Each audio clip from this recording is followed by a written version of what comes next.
Between January 14th and 19th, 1981, 12 people were eliminated across the frozen mountains of Pike County, Kentucky, in what would become known as the Bennett Massacre. All adults, all connected to a single fur trapping operation. The method was systematic: rifle shots from distance, ambushes on isolated mountain roads, executions in remote cabins, where screams meant nothing because nobody could hear them. The perpetrators weren't rival gangs or organized criminals. They were 4 members of the Bennett family, a father and his 3 sons, moving through mountains they'd known their entire lives, methodically erasing everyone who'd touched what belonged to them.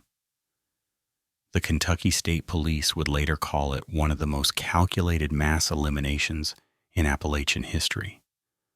But the motive wasn't drugs, wasn't a blood feud passed down through generations, wasn't even revenge for violence. It was 847 mink and fox pelts worth $89,000 stolen from trap lines the Bennetts had worked for 40 years. If you have the courage to hear this story, leave your like and subscribe to the channel. But I warn you, this narrative contains extreme violence based on real events. Pike County, Kentucky, sprawled across 789 square miles of some of the most isolated terrain in the eastern United States in 1981. The mountains rose like ancient barriers, their peaks reaching over 3,000 feet, their valleys so narrow that winter sunlight only touched the bottom for 3 hours each day. Population stood around 68,000, down from 92,000 in the coal boom years of the 1950s. Most folks lived in hollows so remote that addresses meant nothing. You found someone's place by landmarks, the old Henderson place, up past where the Miller barn used to be, 3 miles past the creek that floods in spring. January in Pike County meant temperatures dropping to negative 12 degrees Fahrenheit at night, creeping up to maybe 23 by mid-afternoon if you were lucky.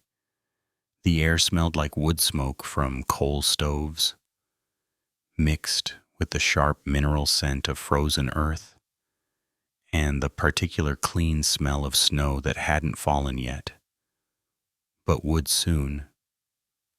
At night, when the temperature really dropped, you could hear the mountains settling, trees cracking from ice expansion, the distant sound of generators running because power lines failed constantly, and sometimes, if the wind was right, the lonely howl of coyotes hunting in packs across ridgelines where humans rarely ventured. But 1981 was a catastrophic year for coal country. The mining industry that had sustained Pike County for nearly a century was in complete collapse. Mines that had employed thousands now sat abandoned, their entrances sealed, their machinery sold for scrap. Unemployment hovered around 43%. Men who'd spent their entire adult lives underground now had nothing. No jobs, no prospects, no way to feed their families except disability checks and food stamps that bought humiliation along with groceries. In that economic wasteland, some families turned to the oldest Appalachian tradition that didn't require permission from corporations or government agencies: fur trapping. Not the hobbyist kind from outdoor magazines. This was survival economics. Full-time commercial trapping that could bring in $60,000 to $90,000 in a good winter if you had the territory, the skill, and the willingness to work in conditions that would kill softer men.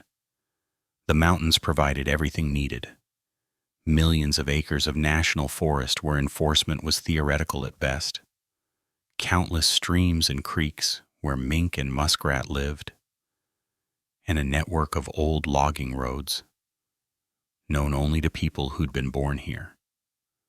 The fur market in 1981 was experiencing unprecedented demand.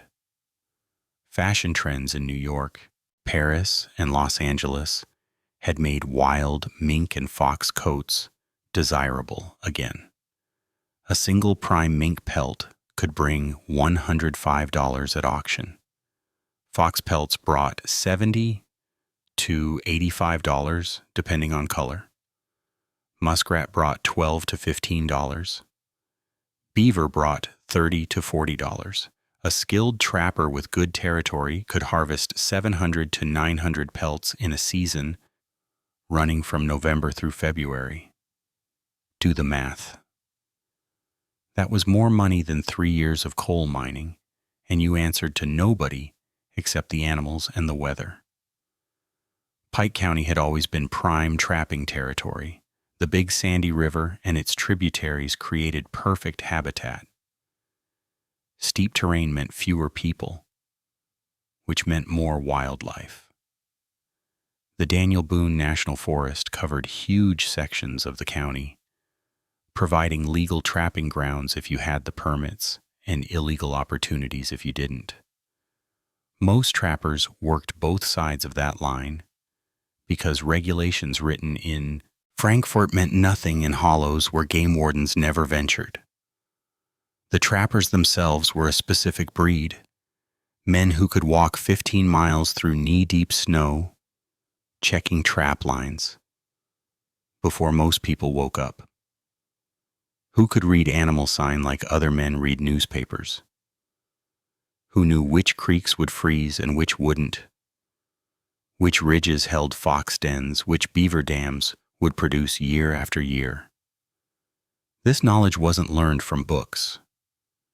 It was passed down through generations, father to son, the same way coal mining techniques or moonshining recipes had been transmitted for 200 years.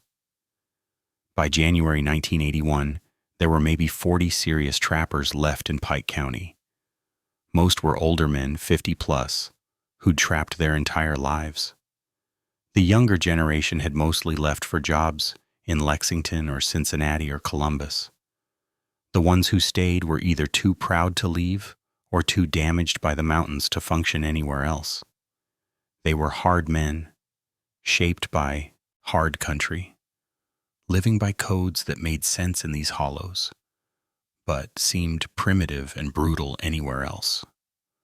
Raymond Eugene Bennett was 58 years old that January, though he looked closer to 70. He stood 6 feet tall but stooped forward from 4 decades of physical labor that had compressed his spine and bent his shoulders. His face was weathered like old boot leather, deep lines carved around his eyes from squinting into sun and snow glare, a thick beard gone mostly gray that he kept trimmed close, because long beards froze solid in winter.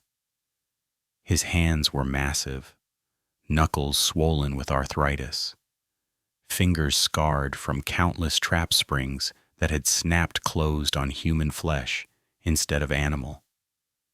His right hand was missing the tip of his index finger, lost to frostbite in 1963 during a blizzard that trapped him overnight in the mountains. He walked with a pronounced limp, legacy of a fall through ice in 1974 that had shattered his left ankle and never healed quite right. Every morning, Raymond woke at 4:30 in the house his grandfather had built in 1923, made coffee in a percolator so old the bottom was worn through in places, and sat at the kitchen table reading from a leather-bound trapping journal his father had started in 1941. The journal contained 40 years of observations. Which creeks produced the most mink? Which ridges held fox? When beaver moved locations, weather patterns, moon phases that affected animal behavior. This knowledge was worth more than money because it represented generations of accumulated wisdom that couldn't be bought or stolen, only earned through decades of frozen mornings and empty traps and occasional success. By 5:30, Raymond would be out the door, driving his 1973 Ford truck with 218,000 miles on it to whichever section of his trap line needed checking that day. His territory covered 47 square miles of Pike County from the Big Sandy River east to the Virginia border, north to the old Elkhorn Coal Company land, south to Mouthcard. He'd worked this same territory since 1941 when his father first took him out at age 9. 40 years of walking the same ridges, crossing the same creeks, setting traps in places his grandfather had set them before the Great Depression. The trap line itself consisted of 387 individual trap sets scattered across those 47 square miles. Conibear traps for muskrat and mink set in creek runs. Foothold traps for fox set on ridge trails. Snares for beaver set near dams. Each trap location was chosen based on decades of knowledge about where animals traveled, what they ate, how they moved through terrain. Raymond could walk to any trap in complete darkness and find it within 10 feet because he'd been setting traps in those exact locations for 40 years. Raymond's relationship with trapping went deeper than economics. His great-grandfather, Elijah Bennett, had started trapping these same mountains in 1898 when he'd moved down from Virginia with nothing but a rifle and 6 steel traps. Elijah had taught Raymond's grandfather, Thomas, who'd taught Raymond's father, Eugene, who'd taught Raymond. 4 generations of Bennett men who'd survived by reading animal sign and enduring weather that killed weaker men. The trap line wasn't just a business. It was identity, heritage, proof that a man could still make his own way in a world increasingly controlled by corporations and government regulations that understood nothing about mountain survival. Raymond had married Sarah Louise Hatfield in 1947, right after he came home from World War II, with nightmares and a purple heart he kept in a drawer and never talked about. They'd had 3 sons. Clayton was 32 now, built like his father but taller, 6'2", with the same weathered hands and quiet intensity. He'd served in Vietnam, came home in 1971 with his own nightmares, and returned to the trap line because it was the only place that made sense anymore. Jesse was 29, quieter than Clayton, but just as capable with a methodical patience that made him the best trap setter of the brothers. Marcus was 26, the youngest, still trying to figure out who he was, beyond being Raymond Bennett's son, but absolutely loyal to family in ways that would soon prove catastrophic. Sarah was 56, her hands as work-worn as Raymond's, her face still beautiful, despite everything the mountains had demanded from her. She didn't trap, but she did something equally crucial. She skinned and prepared every pelt the men brought home. This was skilled work. A poorly skinned pelt lost half its value. Sarah could skin a mink in 4 minutes, a fox in 7, stretching the hide perfectly on wooden boards, scraping away every bit of fat and flesh, treating the leather so it dried without shrinking. Over 40 years, she'd processed probably 30,000 pelts. Her contribution was invisible, to outsiders, but absolutely essential to the family's survival. What Raymond valued most wasn't the money from trapping, though God knew they needed it with 4 adults to feed and no other income. What he valued was the idea that a Bennett man could still make his way through skill and knowledge, rather than bowing to bosses or corporations or systems that didn't care whether mountain people lived or died. His great-grandfather had survived the panic of 1893 through trapping. His grandfather had survived the Depression. His father had survived when coal companies controlled everything. Raymond saw trapping as inheritance, as proof that independence still meant something. Commercial fur trapping in 1981 required skills most modern people couldn't comprehend.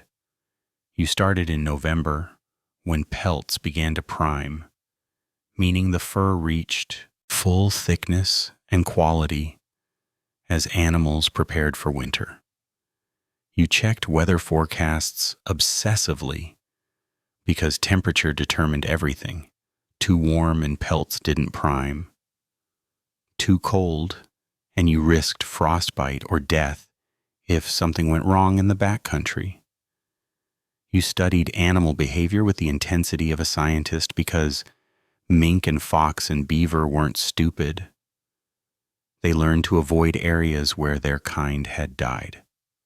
They changed patterns when pressured. They survived by being smarter than the men hunting them.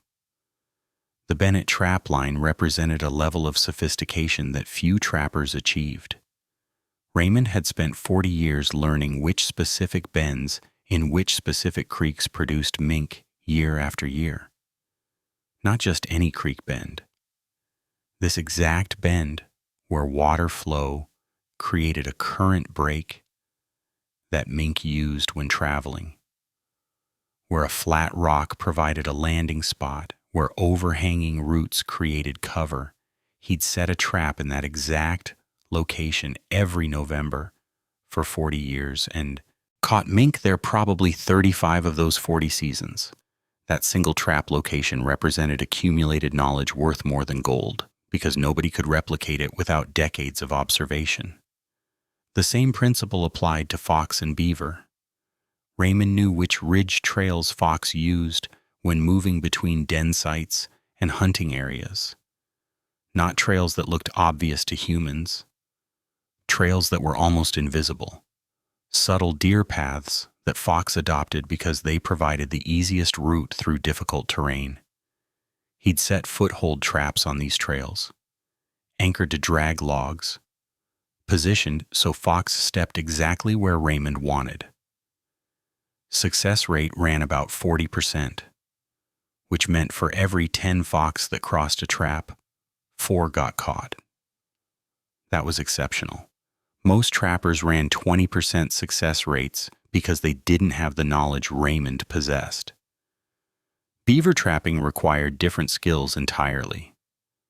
You found active dams by reading water flow and chew marks on trees. You positioned traps in deep water where beaver swam when leaving the lodge, using drowning sets that killed quickly rather than letting the animal suffer. Raymond ran 63 beaver sets across his 47 square miles and averaged 42 beaver per season. At $35 per pelt, that was $1,470 just from beaver. Add mink at $105 each, fox at $80 each, muskrat at $12 each, and a good season could produce $85,000 to $90,000. The 1980 to 1981 season had been exceptional. Mild early winter meant animals fed heavily and put on thick fur. Cold snap in December meant pelts primed perfectly. By January 13th, the Bennett family had harvested 847 pelts, 312 mink, 297 fox, 89 muskrat, 42 beaver, and 107 miscellaneous, including raccoon, otter, and coyote. Thomas Lee Hargrove was 44 years old that winter. Built thick and solid with a red beard he kept trimmed close, and hands missing 2 fingers on the right side. Lost to a mining accident in 1976 when a roof bolt failed and crushed his hand against a coal rib. He'd grown up in McDowell County, West Virginia, where his family had trapped for 3 generations on territory that stretched across 63 square miles of mountain wilderness his grandfather had worked since 1928. But in 1979, Hobart Mining Company purchased mineral rights beneath that territory and began mountaintop removal operations that destroyed the watershed, killed the wildlife, and eliminated the Hargrove trap line in 18 months of industrial devastation.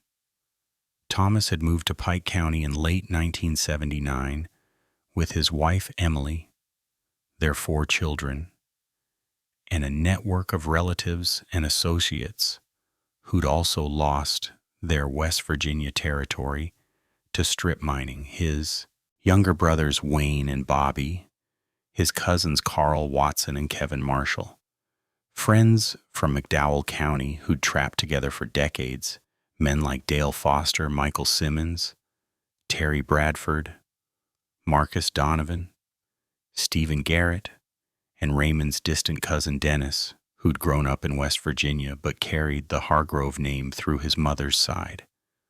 12 men total, all desperate, all skilled trappers with families to feed and no other options after the coal industry and strip mining had destroyed their livelihoods. These weren't criminals by nature, weren't thieves or violent men in their normal lives. They were skilled craftsmen who understood animal behavior and mountain survival. Thomas could read mink sign as well as any trapper in Appalachia.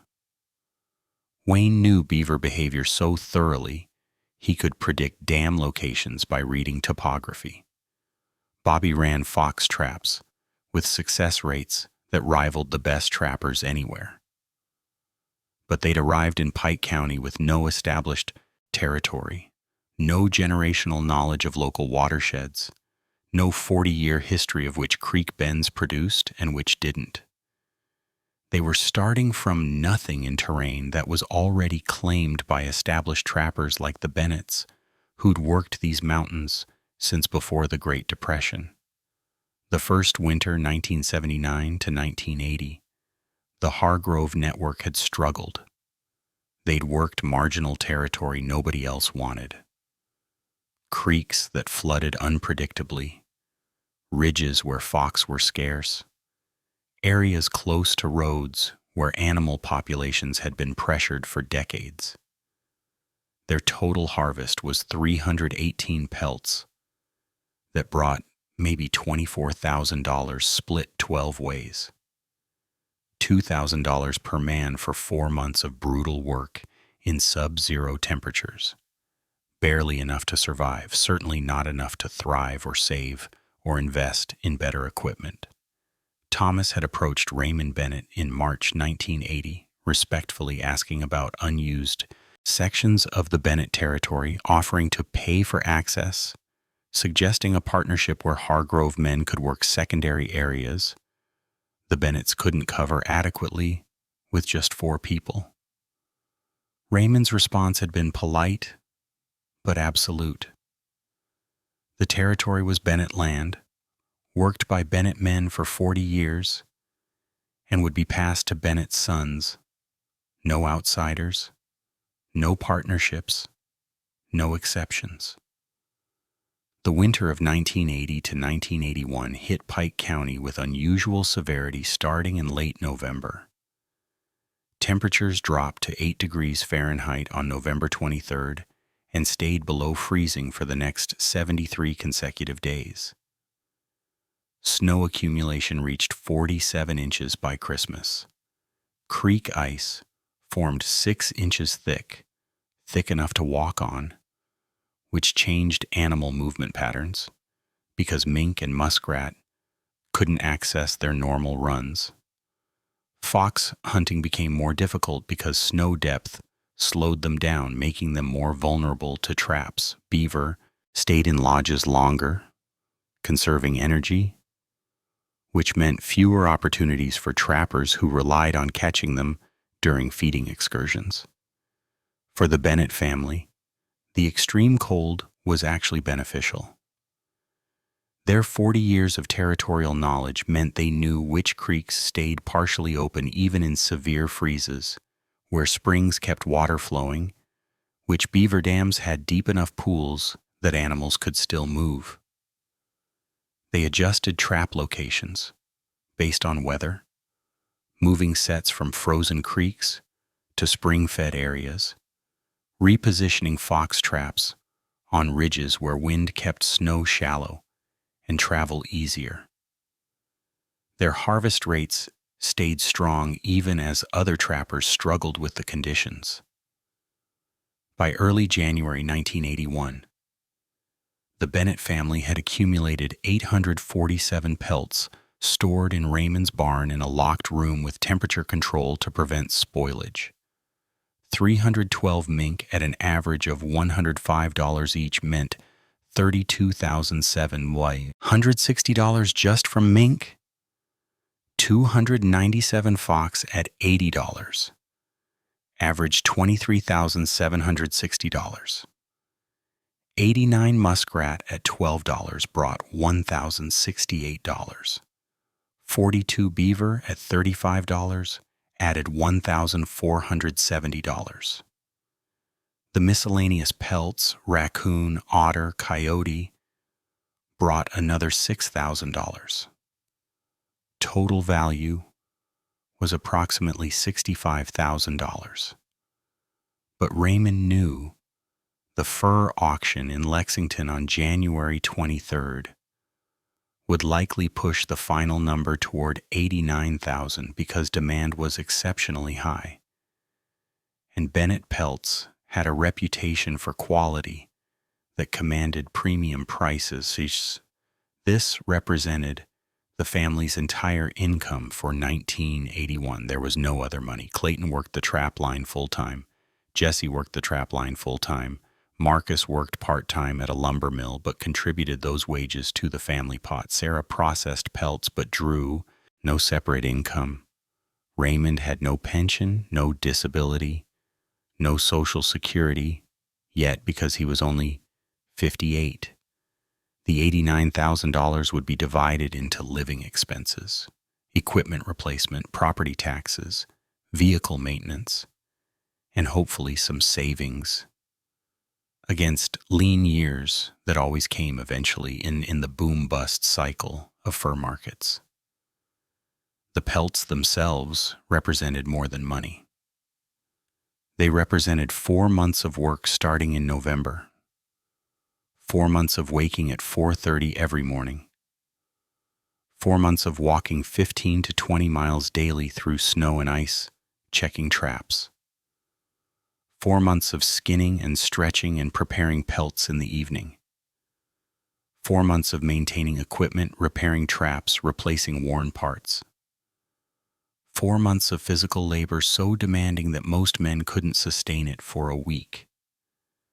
January 13th, 1981 was a Tuesday. Temperatures had dropped to -9 degrees Fahrenheit overnight, rising to maybe 14 degrees by mid-morning. Raymond Bennett woke at 4:30 as always, made coffee, sat at the kitchen table smoking a hand-rolled cigarette while planning the day's trapline route. He'd check the eastern section, 63 traps along Blackberry Creek, and up the ridge toward the Virginia border. Clayton would take the northern section. Jesse would work the western territory near the Big Sandy River. Marcus was scheduled at the lumber mill but would help load the truck tomorrow morning, January 14th, for the drive to Lexington to deliver pelts to the fur auction ahead of the January 23rd sale date. Raymond left the house at 5:47, drove his truck 8 miles to the Blackberry Creek access point, and began walking his trap line in complete darkness using a headlamp powered by a 6-volt battery. The morning was brutally cold, the kind of cold that made your lungs hurt when you breathed deep, that froze nose hairs instantly, that required constant movement or you'd risk frostbite within 20 minutes. He checked 63 traps over 7 hours, harvested 2 mink and 1 fox, reset the traps, and returned to his truck at 1:15 in the afternoon. He arrived home at 2:30, expecting to see Clayton's truck already parked by the barn because Clayton had been working closer territory and should have finished by noon. The truck was there, but Clayton was sitting on the porch steps, not in the barn processing pelts like he should have been. His face was wrong, not angry, not scared, just blank, the way men's faces go when they're processing something too large to fit into normal emotional categories.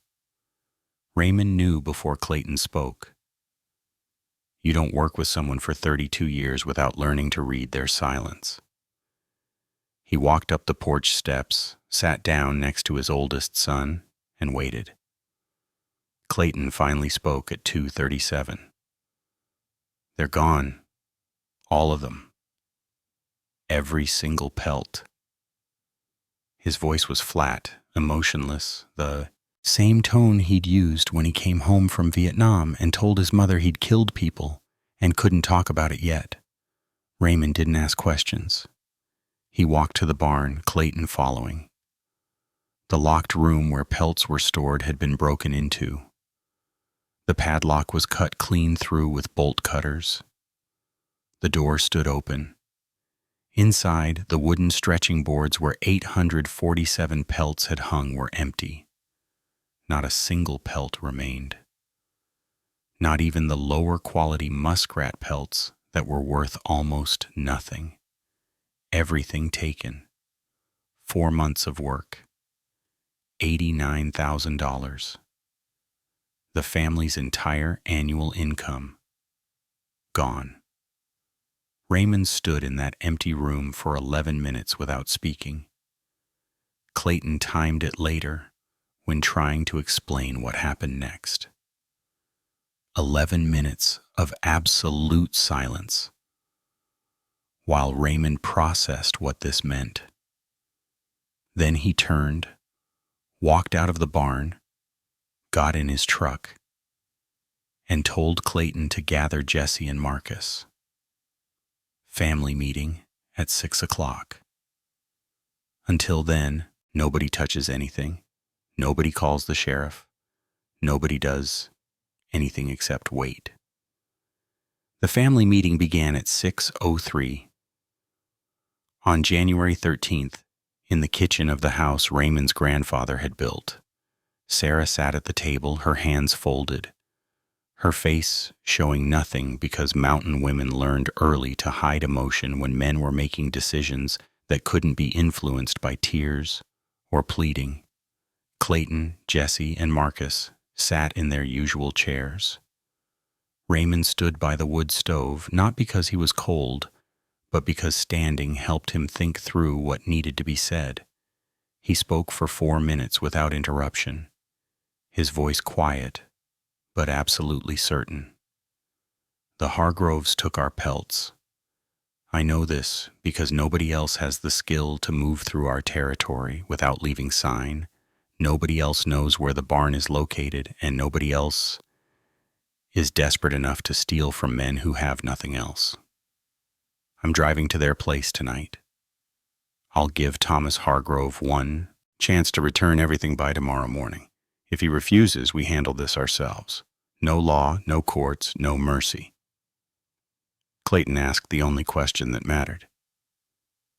You sure about this? Raymond's answer was immediate. I've never been more sure of anything in my life. That trap line is our inheritance.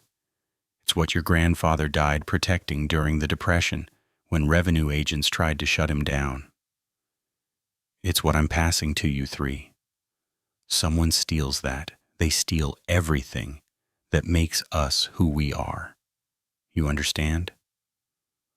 All three sons nodded. Sarah said nothing because there was nothing to say that would change what was coming. Raymond left the house at 6:47, drove 31 miles to the Hargrove property on Route 19 near the Floyd County line, and arrived at 8:13.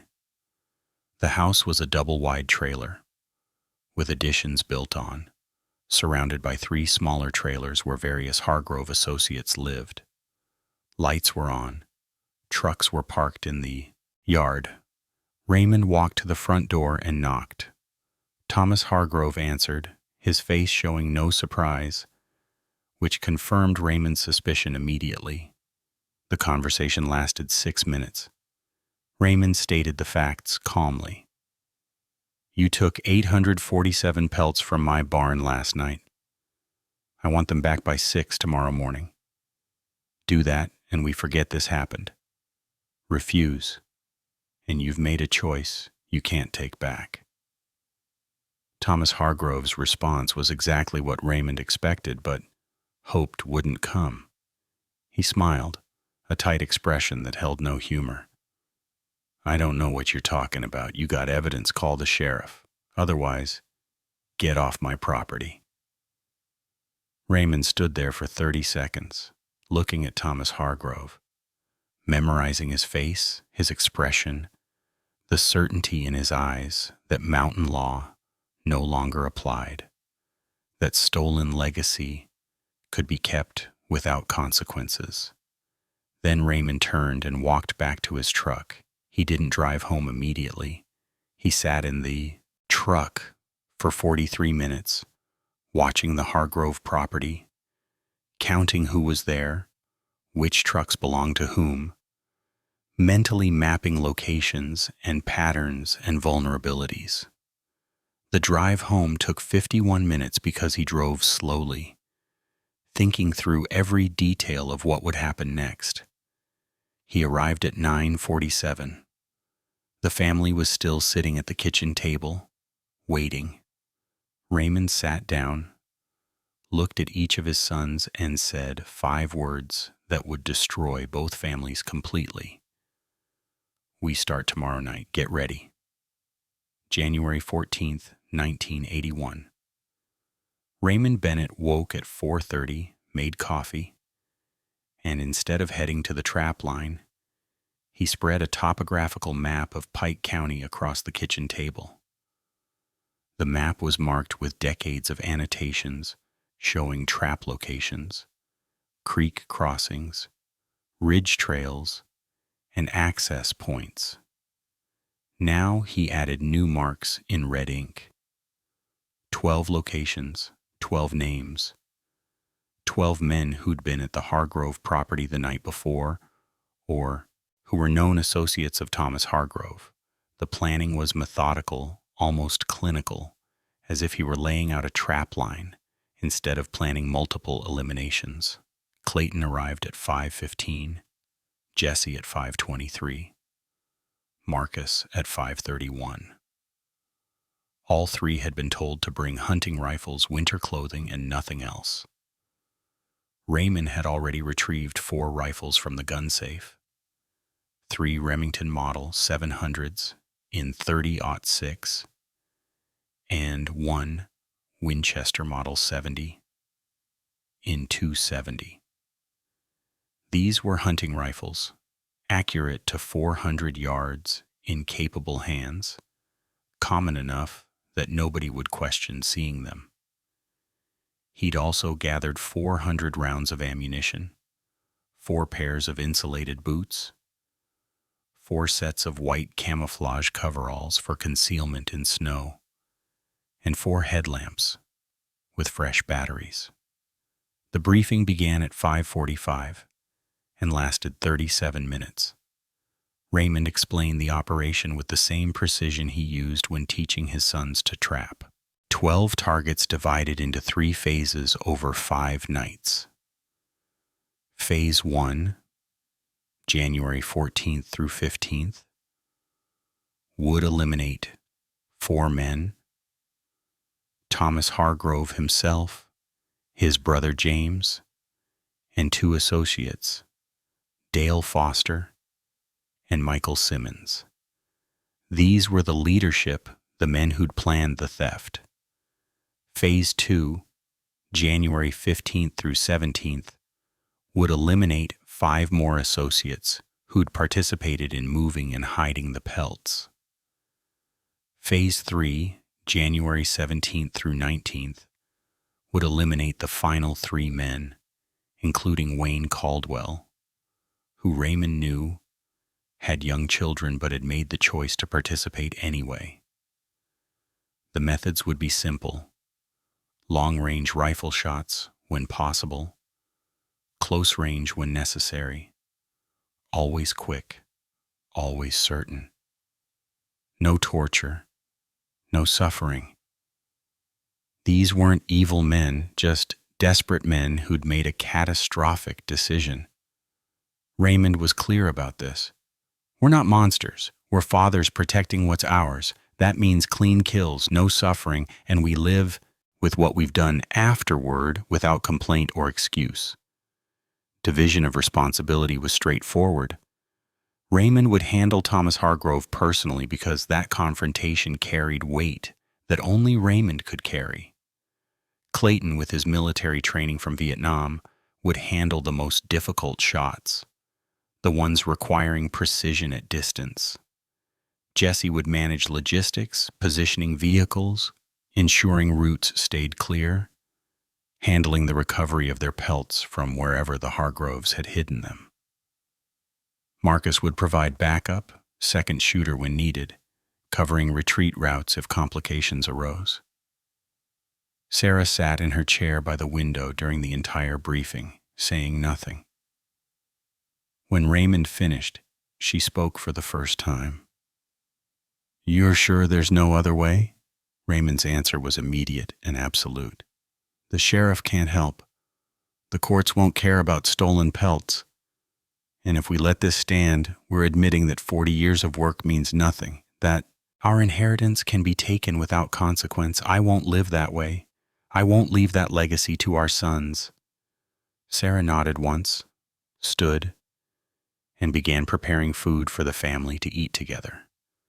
Their last normal meal before everything changed forever. January 14th, 1981, 9:17 in the evening. Temperature had dropped to -6 degrees Fahrenheit. The Bennett family left their property in 2 vehicles, Raymond and Clayton in Raymond's truck, Jesse and Marcus in Clayton's. They drove without headlights once they left the main road, navigating by moonlight on snow-covered logging roads they'd known since childhood. The first target was Thomas Lee Hargrove, 44 years old, at his home on Route 19. Raymond had decided Thomas would be first because he was the leader, the decision-maker, the man who'd refused the warning. They parked 1 mile from the Hargrove property at 10:03, walked through forest Raymond had trapped for 40 years, approached from the north, where terrain provided cover. Thomas Hargrove's trailer showed lights in the living room. Through binoculars, Raymond could see Thomas sitting in a recliner watching television, a beer in his hand, completely unaware. His wife Emily was in the kitchen. Their 4 children were presumably asleep in bedrooms. Raymond had planned for this. He would wait until Thomas went outside, which happened every night around 10:30, when Thomas went to his workshop to prepare traps for the next day. At 10:34, Thomas Hargrove stepped out his front door, walked across the yard toward a separate building that served as his workshop. Raymond was positioned 217 yards away, prone in snow, rifle rested on a fallen log for stability. The shot was clean, 1 round through the chest. Thomas Hargrove dead before he hit the ground at 10:35. The suppressor Raymond had built himself reduced the sound to a sharp crack that could have been a branch breaking under snow weight. No lights came on in nearby trailers. No one investigated. The second target was James Hargrove, 39, Thomas's younger brother, who lived 4 miles east in a cabin on Marrowbone Creek. Raymond and Clayton reached the location at 11:47. James was driving home from a friend's house, his truck headlights visible a mile away on the narrow mountain road. Clayton positioned himself on a curve where James would slow to 15 miles per hour. At 11:59, James's truck entered the curve. Clayton's shot went through the driver's side window, through James Hargrove's head, the truck veering off the road and down a 30-foot embankment where it wouldn't be found until daylight. The third target was Dale Foster, 51, who lived alone in a trailer near Phelps. Raymond and Jesse approached on foot at 1:23 in the morning on January 15th. Dale's trailer was dark except for a bedroom light. Jesse, who'd hunted with Dale twice back in 1978 and knew the property layout, approached the bedroom window. Dale Foster was reading in bed. Jesse's shot at 1:31 was through the window, quick, certain. Dale never knew what happened. The fourth target was Michael Simmons, 33, who worked night shift at a lumber mill and wouldn't be home until morning. Raymond made the decision to wait. They positioned themselves in forest overlooking Michael's driveway at 4:53. Michael arrived home at 6:37, exhausted from 10 hours of work. Raymond's shot at 6:39, as Michael walked from his truck to his front door, ended it instantly. January 15th, 1981, brought the first official response. Pike County Sheriff's Department received reports of 3 bodies at 7:43 in the morning. Sheriff Dale Perkins, 56 years old, with 31 years of law enforcement experience, immediately recognized something unprecedented was happening. 3 men, all connected to the Hargrove trapping network, all eliminated within 9 hours. He contacted Kentucky State Police at 8:11. By 9:30, investigators from the State Police Barracks in Harlan arrived. By noon, the FBI field office in Louisville had been notified, though they wouldn't arrive until the following day. The Bennett family spent January 15th on their property, working the trap line as if nothing had happened. Raymond checked his eastern section. Clayton ran his northern traps. Jesse worked the west. They harvested 6 mink and 2 fox, processed the pelts in the barn, and had dinner together at 6:15. Sarah served venison stew and cornbread, nobody speaking about what had happened the night before or what would happen after dark tonight. The second wave began at 8:37 on January 15th. The 5th target was Carl Watson, 28, Thomas Hargrove's cousin, who lived with his girlfriend near Pinson Fork. Raymond had watched Carl's routine for the past year because Carl trapped territory that bordered Bennett land, and Raymond always knew his neighbors' patterns. Carl left his house every night at 8:45 to check fox traps by spotlight, a practice Raymond considered unsportsmanlike but legal. At 8:49, Carl's truck was on the ridgeline road Raymond knew he'd use. Clayton's shot at 8:52 came from 300 yards, through the truck's windshield, killing Carl instantly. The truck rolled another 40 feet before stopping against an embankment.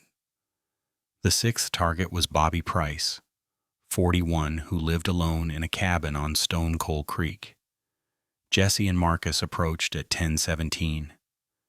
Bobby was in his workshop behind the cabin, skinning a beaver by lantern light. Jesse's shot at 10:23 through the workshop's open door was quick and clean. Bobby Price died doing what he'd done his entire adult life, preparing pelts for sale, never knowing his participation in stealing Bennett pelts would cost him everything. The seventh target was Kevin Marshall, 36, who lived with his wife and 2 sons near Hellier. This elimination troubled Raymond because Kevin had children in the house, but Kevin had made the choice to participate in the theft, knowing he had dependents who relied on him. Raymond and Clayton waited until Kevin left the house at 11:43 to load firewood from a shed 30 yards away. Raymond's shot at 11:46 was from darkness, Kevin never seeing who killed him or why. The 8th target was Dennis Hargrove, 25, Thomas Hargrove's son, who lived in a small house near Ransom. Dennis was Raymond's distant cousin through marriage, which made this elimination personal in ways the others weren't. But Dennis had been present when the pelts were stolen, had helped load them into trucks, had chosen loyalty to his father over respect for kinship. Raymond approached Dennis's house at 1:37 on January 16th. Dennis was asleep. Raymond's shot through the bedroom window at 1:41 was instant, merciful in its speed, if nothing else. By January 16th, Pike County was in lockdown. Kentucky State Police had established roadblocks on every major route. FBI agents from Louisville had arrived and set up operations at the sheriff's office. News media from Lexington and Charleston were covering what they were calling the Pike County Massacre. Theories ranged from drug cartels to biker gangs to organized crime. Nobody suspected a father and his 3 sons from a trapping family because the violence seemed too professional, too coordinated, too methodical for mountain people without military or criminal backgrounds. The Bennett family maintained their routine. Raymond woke at 4:30 on January 16th, made coffee, sat at the kitchen table smoking and reading his father's trapping journal. Clayton, Jesse, and Marcus checked trap lines, harvested pelts, returned by early afternoon. State police stopped Raymond at a roadblock on Route 197 at 2:23 in the afternoon, asked where he'd been, checked his identification, asked if he'd seen anything suspicious. Raymond answered truthfully. He'd been checking traps on Blackberry Creek since 5:30 in the morning. Harvested 3 mink.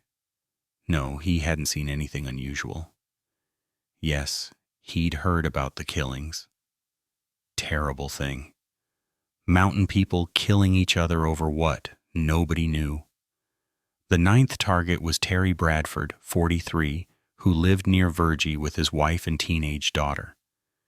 Terry was the most cautious of the Hargrove associates, rarely leaving his property after dark, always armed, always aware. Raymond spent 6 hours on January 16th watching Terry's patterns, waiting for an opportunity. It came at 6:57 in the evening when Terry walked to his mailbox on the road, 73 yards from his house. Clayton's shot at 6:59 from 430 yards was the longest of the entire operation. Terry Bradford died instantly, his wife finding him 7 minutes later when he didn't return. The 10th target was Marcus Donovan, 38, who worked as a mechanic and lived above his garage near Mouthcard. Marcus worked late most nights, often until 10 or 11. Raymond and Jesse waited in position from 8:15 until Marcus finally closed the garage at 10:37 on January 16th. As Marcus walked to the stairs leading to his apartment, Raymond's shot at 10:39 ended it. The sound echoed off surrounding buildings, but by the time anyone investigated, Raymond and Jesse were 2 miles away, moving through darkness on trails only lifetime mountain residents knew. The 11th target was Stephen Garrett, 45, who lived in a trailer near Dorton. Stephen was a Vietnam veteran like Clayton, careful and observant in ways that made him dangerous.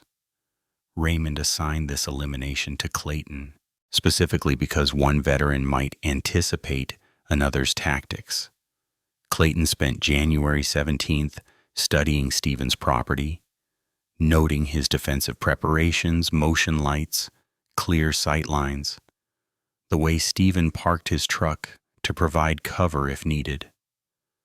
The weakness was predictable routine. Stephen left for the Piggly Wiggly in Pikeville every Thursday at 5:30 in the afternoon. Clayton positioned himself along Stephen's route at 4:57 on January 17th. Stephen's truck passed at 5:33. Clayton's shot at 5:34 through the driver's window was instant. The 12th and final target was Wayne Caldwell, 31, married to Jessica, father of 3 children aged 7, 5, and 3. Wayne was the youngest of the Hargrove network, the one Raymond had hesitated over because Wayne's children would grow up without a father, would carry trauma Raymond himself was inflicting. But Wayne had participated in the theft, knowing he had dependents, had chosen to risk everything for money that belonged to someone else's children. January 18th, 1981. Raymond sat in his truck on the logging road overlooking Wayne Caldwell's property from 6:43 in the evening until 8:17, watching Wayne play with his 3 children in the yard despite the 14-degree temperature. The children were bundled in winter coats, laughing, throwing snowballs, completely innocent of their father's choices. Raymond watched through binoculars. His rifle rested across his lap, his finger nowhere near the trigger, because he wasn't ready yet to make this final decision. At 8:23, Wayne sent the children inside. His wife Jessica called him in for dinner. Wayne stood in the yard for another minute, looking at the mountains, at the stars, at the world he lived in. Raymond had a clear shot. 312 yards. Easy for a man who'd hunted these mountains for 40 years. But Raymond didn't fire. He watched Wayne walk inside, watched the lights come on in the kitchen, watched the family sit down to dinner together. A normal Thursday night. A family that had no idea their father had hours left to live. Raymond waited until 10:54 when Wayne came outside to bring in firewood from a shed 40 yards from the house. Wayne made 3 trips, carrying armloads of split oak to stack on the porch. On the 3rd trip, at 11:07, Raymond fired. Wayne Caldwell died instantly, the firewood scattering across frozen ground. His wife found him at 11:13 when he didn't come back inside. Her screams carried across the hollow, a sound Raymond heard from 300 yards away, a sound he would hear in his mind for the rest of his life.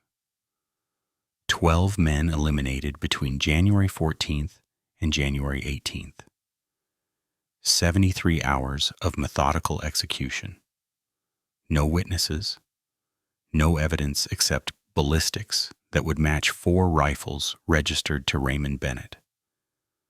But the rifles themselves were already disassembled, parts scattered in creek beds and abandoned mine shafts across 47 square miles where they'd never be recovered. January 19th, Raymond drove alone to the location where the Hargrove network had hidden the stolen pelts. Jesse had discovered the location on January 16th through careful observation of where Hargrove associates had been driving. An abandoned barn on property Thomas Hargrove's cousin owned near the Floyd County line. Raymond found all 847 pelts stacked in the barn's loft, untouched, waiting for the fur auction that would never happen now. He loaded them into his truck, drove home, and placed them back in his own barn in the locked room where they'd always belonged. January 20th, at 6:37 in the morning, Raymond Bennett walked into the Pike County Sheriff's Office and surrendered. He was alone. He told Sheriff Dale Perkins exactly what had happened and why. He told him where to find Clayton, Jesse, and Marcus, who were waiting at the Bennett property. He told him the locations of all 12 bodies, including the 4 that hadn't been discovered yet. He answered every question, completely and honestly, because lying would have dishonored the code he'd followed. Mountain justice demanded accountability. You defended what was yours, and then you accepted the consequences without complaint. Clayton Bennett surrendered at 7:53, Jesse at 8:11, Marcus at 8:29. All 4 men were charged with 12 counts of first-degree murder. The trial began on September 14th, 1981. Commonwealth of Kentucky versus Raymond Eugene Bennett, Clayton Bennett, Jesse Bennett, and Marcus Bennett. The prosecution presented overwhelming evidence. Ballistics matched the Bennett rifles before they'd been destroyed. Multiple witnesses placed Bennett vehicles near victim locations. Raymond's confession was detailed and verified by physical evidence. The defense argued extreme emotional disturbance, theft of livelihood, systematic failure of law enforcement to protect property rights in rural areas, where courts were inaccessible and sheriffs couldn't respond to remote locations. The jury deliberated for 6 hours. The verdict came on September 21st, 1981. Guilty on all counts. Raymond Eugene Bennett was sentenced to life imprisonment without possibility of parole. Clayton Bennett received 35 years. Jesse Bennett received 35 years. Marcus Bennett received 35 years. The judge, Harold Morrison, 63 years old with 40 years on the bench, spoke for 11 minutes during sentencing. He acknowledged the theft, acknowledged the systematic failure of rural law enforcement, acknowledged that the Bennett family had lost their livelihood. Then he said what the law required. 12 men were dead, 12 families destroyed. No provocation, no matter how severe, justified this level of violence. The sentences would stand. Raymond was sent to Kentucky State Penitentiary in Eddyville, 6 hours from Pike County. Clayton went to Luther Luckett Correctional Complex. Jesse to Eastern Kentucky Correctional Complex. Marcus to North Point Training Center. The family was scattered across Kentucky's prison system, placed in separate facilities to prevent coordination, to break the bonds that had allowed them to function as a unit. They would see each other exactly twice in the following 43 years. Once at Sarah's funeral in 1997, once at Raymond's funeral in 2014. The 12 victim families carried burdens that would never fully lift. Emily Hargrove, Thomas's widow, was left with 4 children aged 16, 14, 11, and 8. She received no life insurance because Thomas had let the policy lapse when money got tight. She worked 3 jobs, cleaning houses, waiting tables, working overnight at a truck stop on Route 23, trying to keep the family together. The oldest son, Michael, dropped out of school at 17 to work full-time. The daughter, Rebecca, developed severe anxiety that required medication she couldn't afford.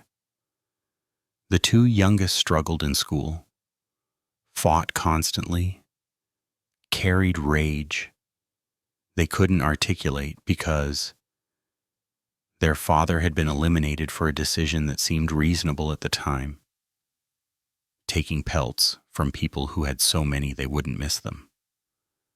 James Hargrove's widow Patricia sold their property and moved to Ohio with their 2 sons, trying to escape the weight of what happened. Both boys grew up angry, both struggled with substance abuse, both served time for various offenses before age 30.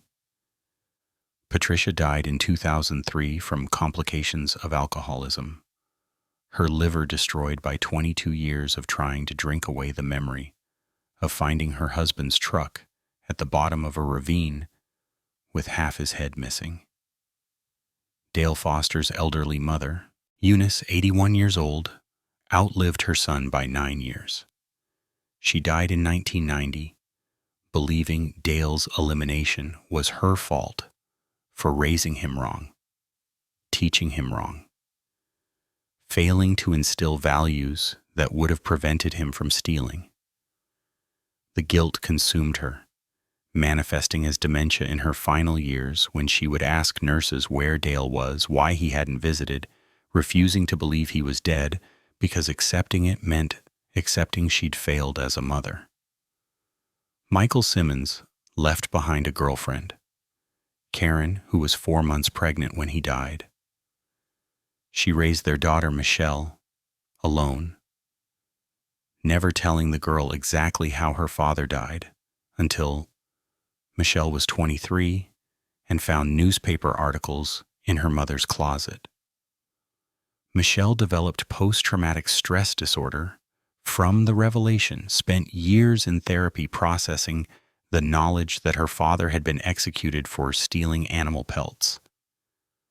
Sarah Louise Bennett was 56 years old when her husband and 3 sons were convicted. She attended every day of the trial, sitting in the front row, her face showing nothing, because mountain women learned early that displaying emotion gave people power over you.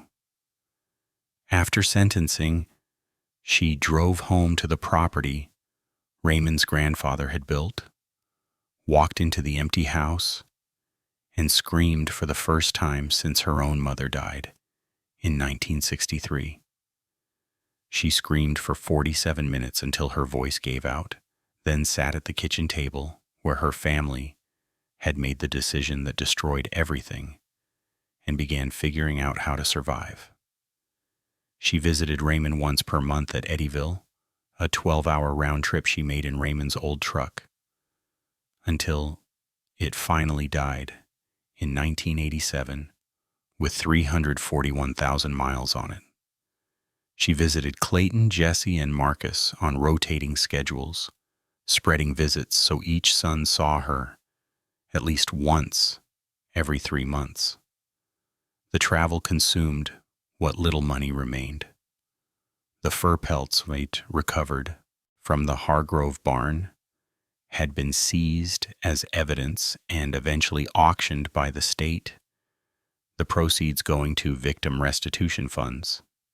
Sarah received nothing. The trapline remained legally hers, but she couldn't work it alone. The territory sat unused. The knowledge Raymond had accumulated over 40 years, dying with his imprisonment. She lived on Social Security survivor benefits from Raymond's limited work history, $733 per month. The house needed repairs she couldn't afford. The roof leaked. The well pump failed in 1989, and she hauled water from a spring a quarter mile away for 6 months before a church group raised money for repairs. She grew a garden, canned vegetables, raised chickens, survived the way mountain women had always survived when men were gone to war or prison or early graves.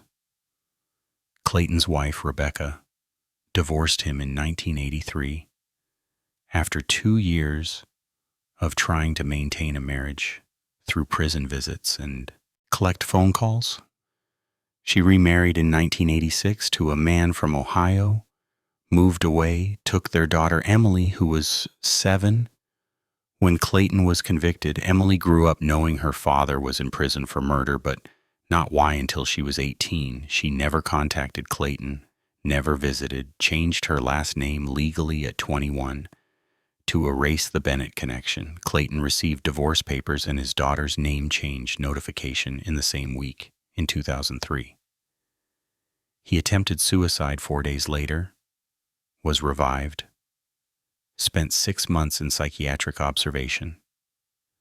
Jesse's wife, Margaret, stayed married until Jesse's release in 2016 after serving his full 35-year sentence. She visited monthly, wrote letters weekly, maintained hope that seemed increasingly unrealistic as years became decades. She never had children because Jesse had wanted to wait until they had more money, until the trapping business was more stable, until the timing was right. The timing never came. She was 27 when Jesse went to prison, 62 when he was released, her childbearing years consumed by visiting rooms and collect calls, and a marriage that existed primarily in letters. Marcus's girlfriend Linda was 23 when Marcus was convicted. She waited 2 years, visiting regularly, then stopped coming. She married someone else in 1985, had 3 children, built a normal life. She sent Marcus a letter in 1993 explaining she couldn't wait anymore, that she deserved a life that wasn't defined by someone else's choices. Marcus understood. He never blamed her. He spent the remaining 23 years of his sentence alone. No visitors except Sarah until she died. No contact with the outside world except news that continued without him. Sarah Bennett died on March 7th, 1997, at age 72. Officially, the cause was stroke. Realistically, it was heartbreak accumulated over 16 years of watching her family disintegrate from decisions made at a kitchen table one January night. 43 years have passed since that January in Pike County.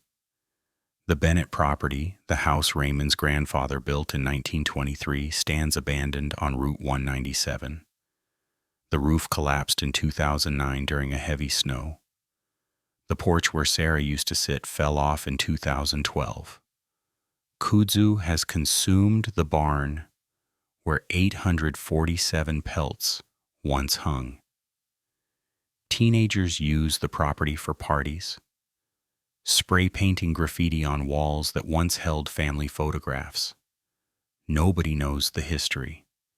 Nobody remembers that a family made the decision here that would eliminate 12 men and destroy 24 families on both sides of an equation that never balanced. The trapline territory, 47 square miles that Raymond Bennett worked for 40 years, sits unused. Beaver dams that Raymond knew by location and productivity have burst and reformed in different places. Fox trails have changed as development pushed into previously remote areas. The creeks where Raymond set mink traps for 4 decades flow the same, but the knowledge of which bends produce, which depths hold animals, which current breaks, create perfect sets. That knowledge died with Raymond in 2014 when he passed away in Eddyville at age 91, having served 33 years of his life sentence. The Hargrove properties are gone. Thomas Hargrove's trailer was sold in 1983, demolished in 1997, replaced by a small subdivision of 7 houses where families live who've never heard the names Bennett or Hargrove. Children play in yards where Thomas Hargrove died at 10:35 on January 14th, 1981. They know nothing of blood spilled over stolen pelts, nothing of the code that demanded such terrible payment. Clayton Bennett was released in 2016 after serving his full 35 years. He was 67 years old, institutionalized, unable to function in a world that had changed completely during his imprisonment. He lived in a halfway house in Lexington for 8 months, worked part-time at a warehouse, then died of a heart attack in 2017. 70 pounds overweight from prison food and no exercise, diabetic, hypertensive, broken, in ways that had nothing to do with physical health. He was buried in a pauper's grave because he had no money, and his daughter refused to claim his body. Jesse Bennett was released in 2016, moved back to Pike County with Margaret, tried to rebuild some kind of life. The trapping industry was dead. Fur markets had collapsed in the 1990s when animal rights movements made fur socially unacceptable. The skills Jesse had spent his youth mastering were worthless.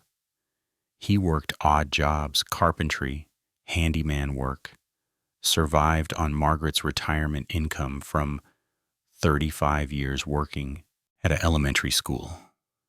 He died in 2022 at age 71, his obituary making no mention of why he'd spent 35 years in prison. Marcus Bennett was released in 2016 at age 61. He moved to Lexington where nobody knew his history, worked at a grocery store, stocking shelves, lived alone in an efficiency apartment. He never married, never had children, never spoke about what happened in January 1981 except to a court-mandated therapist who noted Marcus showed no remorse for the eliminations themselves, only for the pain inflicted on his mother and the wives who'd waited or left. Marcus died in 2023 from complications of emphysema, having smoked since age 14, his lungs finally giving out after 69 years of abuse. Raymond Bennett's story has no heroes. It has a father who valued his family's legacy more than 12 human lives, and it has 12 men who made one catastrophic decision: stealing from someone who had nothing else to steal, triggering a tragedy that destroyed families on both sides. It has a system that failed at every level, an economy that abandoned rural Appalachia, leaving people with no legal way to survive. Law enforcement stretched so thin across mountain territory that property theft had no remedy, no protection, no consequence. A culture of self-reliance so ingrained that asking for help seemed like weakness, and codes of honor so rigid that violence became the only response when that honor was violated. Was Raymond Bennett a murderer? Yes. He eliminated 12 people with premeditation and planning, some while they slept, some in front of their homes, some on roads where they felt safe. He transformed his sons into killers, destroying their futures along with his own. He inflicted trauma on children who grew up without fathers, on wives who became widows, on mothers who buried sons. He crossed boundaries no human being should cross, and he did it methodically, without hesitation, without mercy. Was he also a desperate father driven to extremes by theft that the system couldn't or wouldn't address? Also, yes. The uncomfortable truth is both things can be true simultaneously. And that's the most disturbing part of this story, because it forces us to ask questions we'd rather avoid. What would we do if someone stole not just our property, but our identity, our legacy, the only inheritance we had to pass to our children? How far would we go to protect what defines us when the law offers no protection? Does justice exist when the system has completely failed? Is there a line between righteous anger and unforgivable violence? Or does extreme desperation erase that line entirely? Raymond Bennett crossed a boundary no human being should cross. But that boundary existed in a world where a man's life work could disappear overnight, and law enforcement was too far away and too underfunded to help. Where mountain codes said you settled your own debts because nobody else would. Where honor mattered more than law, because law had never protected people like the Bennetts. Where a stolen trap line meant more than money because it represented 4 generations of accumulated knowledge, survival, and identity that couldn't be replaced or compensated.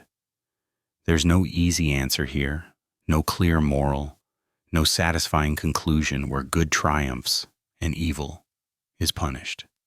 Just a simple and terrible truth. Violence breeds more violence.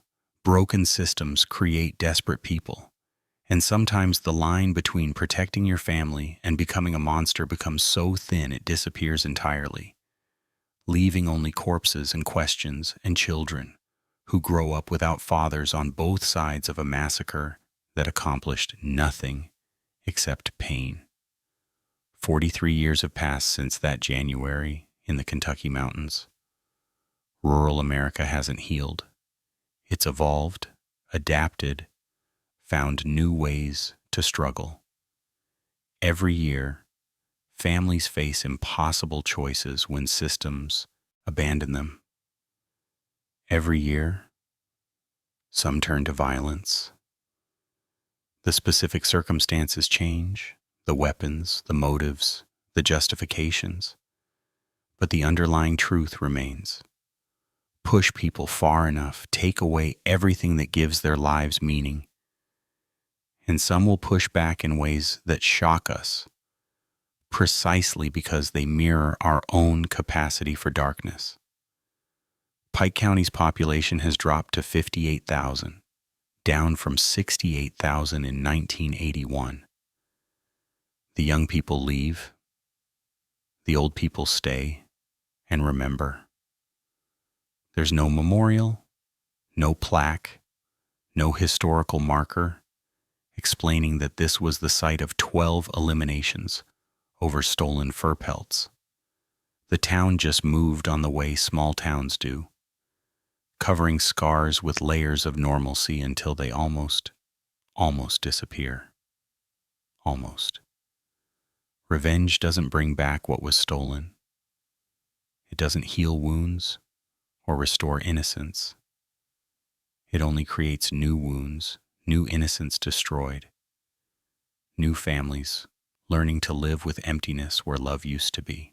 Raymond Bennett protected his family's trap line and in doing so ensured it would never be used again, never be passed down, never fulfill the purpose for which 4 generations had maintained it. He eliminated 12 threats to his legacy and in the process destroyed that legacy more completely than any thief ever could. In the end, only one question remains, one each of us must answer for ourselves. At what point does protecting what we love transform us into the very thing we're fighting against? If this story made you think about justice, legacy, and the price we pay when systems fail and old codes collide with modern law, leave your like and share this video. Subscribe to this channel for more true stories that challenge what we think we know about right and wrong, about honor and violence, about how ordinary people become capable of extraordinary darkness when pushed to the edge. Comment below. Where do you draw the line between protecting what's yours and losing your humanity in the process? What would you have done in Raymond Bennett's position? Because these stories aren't just history. They're happening right now somewhere with different people facing the same impossible choices in forgotten corners. where the system has failed and desperation takes hold. The names change, the circumstances evolve, but the fundamental question remains: what are we willing to become to protect what we love? Until next time, remember, the monsters we fear aren't always born that way. Sometimes they're made. One stolen pelt, one broken code, one desperate decision at a time. And the line between justice and vengeance is drawn not in law books, but in the human heart, where it's always been thinnest, always been easiest to cross, always been hardest to find our way back from.